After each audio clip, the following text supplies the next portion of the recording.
si c'est la joie ici. Naya Gotalatina, Naya Gotalatina, Nakoyembe Nazabenanga, Zabazabala, Mukona Natagonyoso, Nakokide Kotana, Prisayemene. Si je suis là, je t'attends. Si elle était au cœur, non,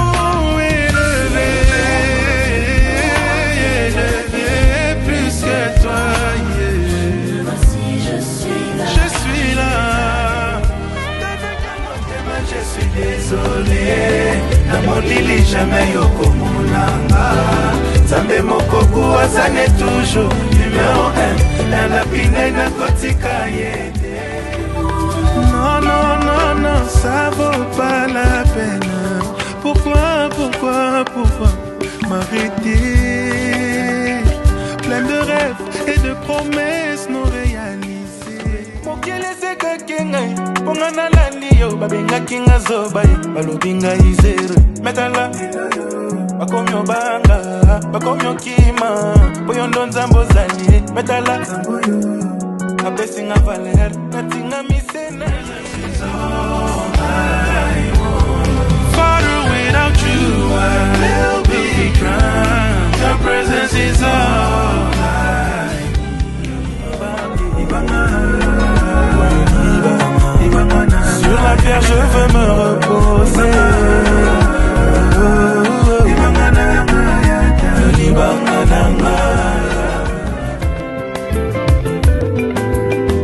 Petit à petit est à la moana na yo, azokola azokoma kuyeba. Sekele nanga ya kokola, je n'ai pas caché. Eza nango Bible, nango prier.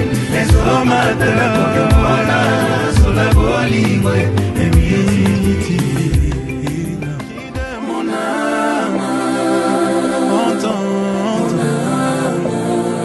papa je m'offrirai moi-même.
Shalom, shalom, Nabandeko Balandi, instant devant le trône. Émission est à la présenter dans votre humble servante de Dieu, la sœur Priska Mbouzi. De partout où vous êtes, que le Seigneur Dieu vous bénisse abondamment. Partout où vous êtes dans le monde entier, en Europe, en Océanie, en Amérique, je vous bénis au nom puissant de Jésus-Christ de Nazareth. Bino baeboti kaka nyonso na bino pona koyoka liloba na Nzambe na nzela moumbu na ye, la servante de Dieu, la sœur Priska Mbouzi. Vraiment Nzamba pambola bino pona baeboti kaka ngaite na ba prière na bino tango bo sambelaka bo bosanaka ngate, vraiment Nzamba lola pa bosana bino te. Amen. L'Éternel Dieu est merveilleux, l'Éternel Dieu est bon, il est grand. Azotikate ko pambola libota na ye, azokoba na ko bomba biso, azo épargner biso na ba danger. Lolenge David azoloba na Psaume chapitre 3, le verset 1er. Ô Éternel, que mes ennemis sont nombreux, quelle multitude s'élève contre nous. Mais toi, ô Éternel, tu es mon bouclier, tu es ma gloire et tu relèves ma tête. Amen. Ce qui to lali to lamu ki to moni tongwa lelo, ezate po to bima na ba famille ya malonga. E bele baleki biso na bozwi. Mais nzamba permettre te ba mona mokolo lelo. Soki nga na yo to moni, eza sengolu na ye, na tina bomo ina biso. Alors comment to koki ko zanga maloba koloba liboso na ye? Nga na lobaka na zanga na nga ya kolata. Na zanga ya kolia ya komela me maloba ya koloba na Yesu te. Parce que ya motuya eza pema, soka loba longa azwa pema na ye. Ato tikali na nombre mituka ya combien? Okokumba ngolo lenge nini? Mais tant kazo tikela yo pema, se kaza na makambo malamu azo bongisela yo. Proverbe azoloba, vaut mieux un chien vivant qu'un lion mort. C'est-à-dire, ngai na yo mototo za na bomo. To l'équipe président moko akufa leka. Ngana yo batoto za na bomo. To l'équipe millionnaire moko isa kufa kala. Tonke ngai na yo toza na bomo. To l'équipe bato baleka kabiso na bojwesi bakota mabele. Amen. L'Éternel Dieu merveilleux, il est grand. Sans ye ndengana yo si to kota mabele. Alors sans plus tarder moi na nzambe na lingo fungola Biblia na yo esike zwami yo tokende kotanga liloba na nzambe elongo. Et na moment on a bandé côté ya nazalaki même na prédication mususu. Le Saint-Esprit m'a soufflé sur ce thème qui est intitulé N'aime pas le sommeil de peur que tu meurs pauvre. Na lingala elingi koloba kolinga pongite pamba te okokufa mobola. Kolinga pongite pamba te okokufa mobola. E na lingi totanga na bino elongo Biblia ezoloba kolinga pongite pamba te okoya kokufa mobola. Nous sommes dans le livre de 1 roi chapitre 3 le verset 16 en descendant, je lis au nom de Jésus. Alors 2 femmes prostituées vinrent chez le roi et se présentèrent devant lui. L'une des femmes dit, pardon mon Seigneur, moi et cette femme, nous demeurions dans la même maison. Et je suis accouchée près d'elle dans la maison. 3 jours après, cette femme est aussi accouchée. Nous habitons ensemble. Aucun étranger n'était avec nous dans la maison. Il n'y avait que nous 2. Le fils de cette femme est mort pendant la nuit parce qu'elle était accouchée, parce qu'elle s'était couchée sur lui. Elle s'est levée au milieu de la nuit. Elle s'est levée au milieu de la nuit. Elle a pris mon fils à mes côtés, tandis que ta servante dormait. Était là couchée dans mon sein. Et son fils qui était mort était là couché dans mon sein. Amen. Bien-aimé dans le Seigneur, ma commune nzambe zoloba kolinga pongi mingite. N'aime pas le sommeil de peur que tu meurs pauvre. Kolinga mingi mingi pongi te pamba to kokufa mobola. Seigneur totondi yo parce que yonde mokonzi. Totomboli yo parce que leki likolo makasi. Ma commune a eu zoloba, quand vous éleverez le fils de l'homme, c'est là où vous allez connaître qu'il est. Biso to préféré to matisa yo likola biloko tozo souhaité to zalanango. To tomboli yo likola nyonso yo pesi biso na ona no to simbite. Yawe to matisi yo likola bilaka oyo pesa na biso. Tombwa na yo po to akokani na yo azana yete le créateur de toutes choses. Je te dis merci parce que tu restes roi. Ozala kinzambe ya bakoko nanga. Lelo za nzambe nanga poko zala nzambe ya bana nanga. Tombwama na yo paske yo leki mokonzi ya lola. Kumisama na yo na monena bonzambe na yo. Na tondi yo pwete moko te akokani na yo. Tobondeli bweto petolobi. Gloire et louange à toi Seigneur Jésus-Christ. Amen. Bien-aimé dans le Seigneur, n'aime pas les sommeils de peur que tu meurs pauvre. Kolinga mingi pongi te pamba to kokufa mobola. Biblia ebeteli biso lisolo na 1 Samuel chapitre 3 le verset 16. Ebeteli biso lisolo. Ya mwana bana basi mibale babande kovanda ndaku moko bazalaki basi ya ndumba. Moko abotaki liboso. Pe 3 jours après mosusu aye kobota. Et na moment où babotaki bango mibale babande kovanda ndaku moko.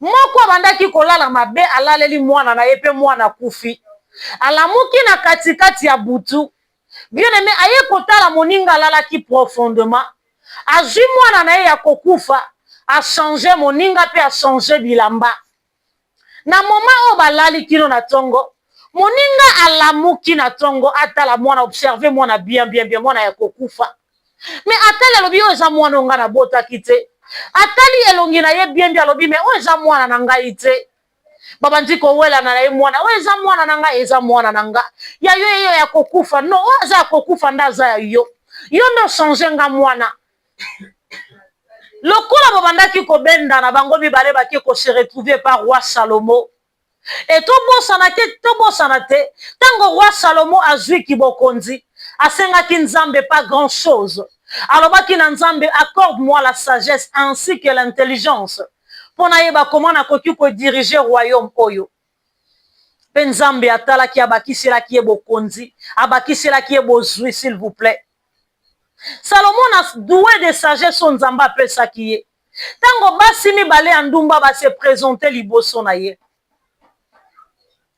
alobi na bango bozowela na nini mwasi alobi mwana na ngai oyo akufa achange nga apesi ngai ye azwi ya ngai abomboi oyo mpe akufelaki mwana alobi te ya kokufa nde aza ya ye oyo ya bomoi nde aza ya nga Salomo alobi lokola bozowelela nazwa mwana wana nakata ye ndambu yo ozwi ndambu oyo mosusu mpe azwa ndambu bien aimé dans le Seigneur nous le savons tous très bien mwasi oyo amemi 9 mois ya douleur amemi mwana na ye na libumu pendant 9 mois amoni pasi nyonso ya kogarde mwana na ye ya libumu na suka po ete asatondre amema lipamboli na ye etango asimbi lipamboli moto moko aloba baboma mwana wana ye azwa ndambu ye mpe azwa ndambu nani akolinga yango bamama bazolandanga nani akolinga yango e mwasi oyo akufelaki mwana sepeli bakabola ye tozwa ndambu Salomo na intelligence mpe na sagesse oyo nzambe apesaki ye aye kocomprendre ke mwana aza ya mwasi oyo aboyaki kolo mwana alobi na obopesa ye kasi akende na ye namonaka ye ata na mosika me na bomoi Salomo aye kotala alobi kolo mwana yeyo mpe baye kozwa oyo alobaki baboma mwana bakangi ye bien aimé dans le Seigneur n'aime pas le sommeil de peur que tu meurs pauvre kolingaka mingi pongi te pamba te okokufa mobola. Proverbe chapitre 20 le verset 13 la Bible nous dit ceci: n'aime pas le sommeil de peur que tu ne deviennes pauvre, ouvre tes yeux, tu seras rassasié de ton pain. N'aime pas le sommeil de peur que tu ne deviennes pauvre, ouvre les yeux, tu seras rassasié de pain. Wana proverbe nda zoloba kolinga pongi te pamba te okokufa mobola fongola miso pe okotondisama na lipa. Le pain c'est la parole de Dieu, le pain c'est la vie, le pain c'est la bénédiction. Eza bénédiction o balingaki bayiba na mwana mwasi alalaki profondément. Tala ndenge balingi bayiba mwana mwasi lipamboli. Or l'enfant représente la bénédiction. La Bible dit celui qui a un fils a la vie. Moto azana mwana azana bomoi na vie na ye. Tala ndenge balingi bayiba ye lipamboli à cause ya bénédiction. Pongi ekoki kozala distraction. Pongi ekoki kozala pe ki songi. Pona yo jeune fille omipesa na ba fertilité eza pongi. Psaume chapitre 1er, la Bible nous dit: heureux l'homme qui ne marche pas selon les conseils des méchants, qui ne s'assied pas accompagné de moqueurs, mais qui trouve son plaisir dans la loi de l'Éternel. Pongi ekozala pe paresse. Nzamba koloba lipamboli eza liboso na melobi na koluka musala te. Non ala la pongi nzambe si ala kinga. Or nzambe, même Moïse liboso à mer rouge. Atunaki Moïse, kati dans ta main. Moïse avait un bâton. Nzamba lekelaka na nzela eloko moto asalaka pour que apambola ye. N'aime pas le sommeil de peur que tu meurs pauvre. Sommeil ekoki kozala paresse. Sommeil ekoki kozala distraction. Sommeil ekoki kozala manque ya vie de prière. Sommeil ekoki kozala stérilité na vie na yo. sommeil ekoki kozala vie au diable a imposé yo kolinga pongi mingi mingi te de père kokufa mobola tala mwana mwasi nde bazoyiba ye lipamboli tala mwana mwasi nde balingi basala ye échange ya vie bien aimé ebeli ya bato alalaka banda 20h akoki kolala banda 20h kino ntongo alamuki meme mpa na butu asambela tika napesa yo quelques signes oyo esalaka ete mwana na nzambe acomprendre ke papa na ngai aza na besoin tosolola koma yo mwana nzambe olali na butu oyoki posa ya masuba ya makasi olamuki mpo okie kosesoulage ozongi olali non c'est un message nzambe alamusi yo pour ke bosolola koma olali na butu sutuki mama pupu nge esili yo omilobelaka na za so tokomi chaque butu mpo nge esila nga kaka boye nzambe azotelemisa yo telema oluka nga parce que danger eza liboso mais yo ozocomprendre te ke il faut sambela okonstataka mingi ba 2h du matin mais nga pourquoi so tokomi ka 1h mpo nge esilaka nga na bolingo na ye azoboya monde de ténèbre balonga yo yango azolamusa yo pour ke oinvoke ye ye elingaka bainvoke ye pour ke arépondre. Bien-aimé dans le Seigneur n'aime pas le sommeil. Nzamba zola musayo na bandenge nyoso, réveille-toi ma fille. Nzamba zolo banana bandenge nyoso, réveille-toi mon enfant. Oh, l'Éternel Dieu merveilleux, j'aime Jésus. Talama kosa ote kozana nzambe, eza assurance. Tango zo tambola na kobanga nzambe. Eloko moko ezalaka mingi malamu epa mwana na nzambe, eza kosambela me ko ajouter sanctification na vie na yo mwana na nzambe. Satan banga vie de prière te mabanga ka moto atambusaka vie na ye kati na sanctification okutani pena na opportunité mo ya oyiba lobi pona Yesu no oyiba te okutani pena na opportunité mo ke oso bimina o marié oyo olongo instable na vie no me oboyi yango pona Yesu kozana Yesu eza bien makasi. Vous savez ekomelanga mokolo moko nazaka na jeûne ya 3 jours na silisi jeûne de prière. Et na moment on a la nzamba zo akolobelanga yoka nzamba ye kolobelanga na moni na vision grand frère nanga koti azo gangelanga priska pourquoi erno soka na kombo na yo tala bato ebele ndenge batondi ba ye pour ke basala o mabe nini yango nazo pekisa yo zo yoka te wana ya nanga na vision nzamba lati ay kolobelanga na nzela na ye nebisi nini yango azo bisanga tala siko téléphone makambo lukeli yo tala téléphone makambo lukelo directement na ekola muka na lebi pourquoi nzamba pesinga message na nzela téléphone na koti na prier na bisi Seigneur ozo lingo lobelanga nini na sambeli nzamba lobaki lisusu te na koti na insistance ya prière nzamba garder silence na koti na changer forme ya prière na bisi nzambe danger nyonso batelinga liboso likama nyonso diable bongisi liboso nanga ko permettre te komelanga na bisi nzambe ko permettre te kombo na yo fingama na quartier bayebi nga na zambo sali na yo na te yakana balabala mais soko permettre na zala sali na nzela ya téléphone o diable a préparé na sima téléphone kombo na yo pe ko sekama bien aimé na lali susu pongi et na moment on a ki kola muka vers 16h appelle moi côté na téléphone nanga bonjour madame na bisi oui bonjour monsieur et ça presque mbuzi nga na bisi oui oh non tolingi to remercier yo et na ndenge to landaka yo mais si a possibilité tolingi to tindelo une somme d'argent le cas na nzela ya cabine to salelo dépôt na nzela cabine et c'est non nga moko na za Orange Money non yo le cas na nzela cabine tindela biso numéro moko ya cabine biso to sala dépôt na mbongo na numéro wana na kena cabine alobi na sengi un petit avenir pesa na numéro na obasalela nga dépôt ya mbongo epai na yo aye kopesa numéro et le numéro a insisté encore non il y a pas moyen ozo ba numéro eza na mire wana ba numéro na bango tindela biso directement nga na lobi nanu na yako nanu batindela nga mbongo te muto senga nga ba numéro de compte na bango ya cabine. Or c'était un plan ba planifiaki ba benda mutu ya cabine wana mbongo pour que nga na bima lokola moyibi nazala salut.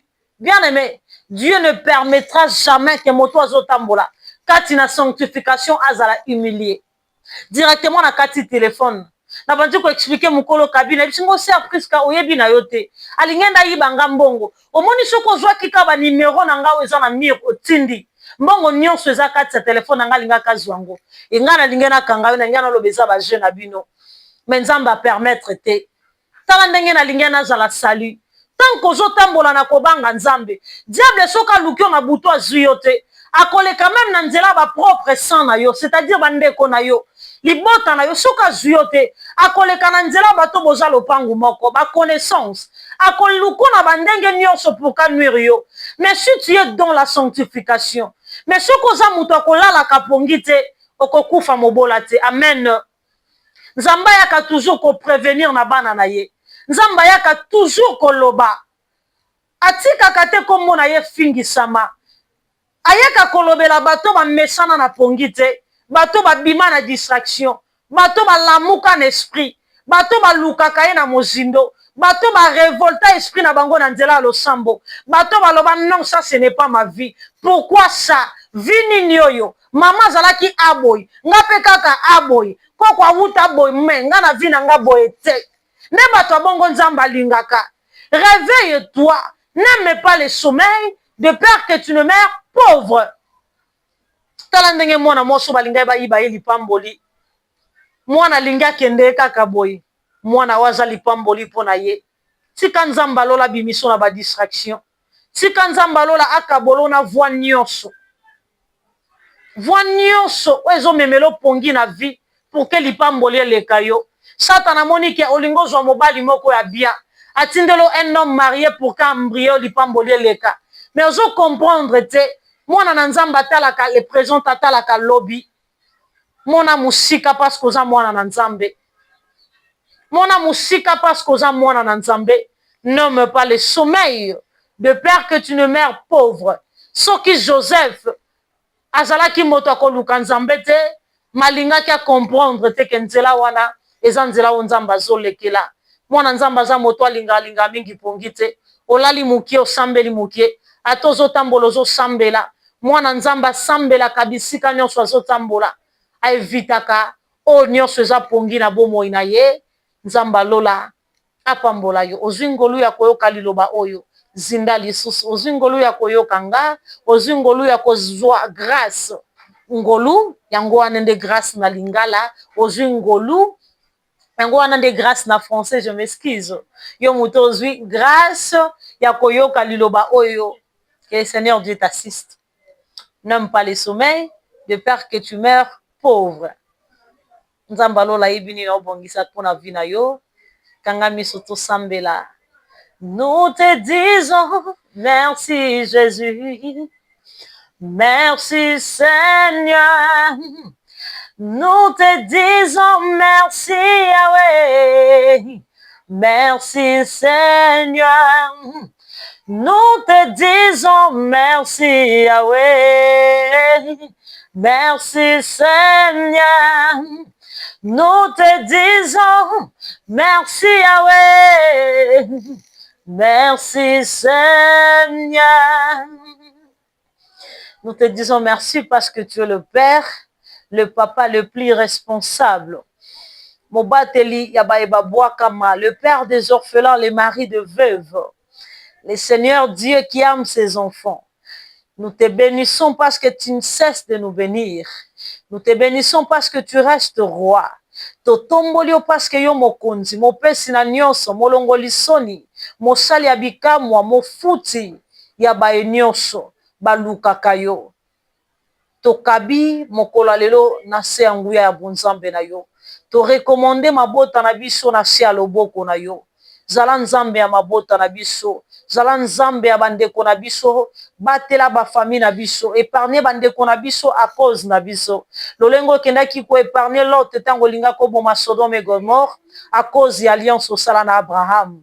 Épargner mabota na biso à cause ya alliance au sala na biso. Totondi yo botondi parce que yo mokonzi ya milimo, yo zala nzambe na biso. À toi l'honneur, la gloire, la louange et l'adoration.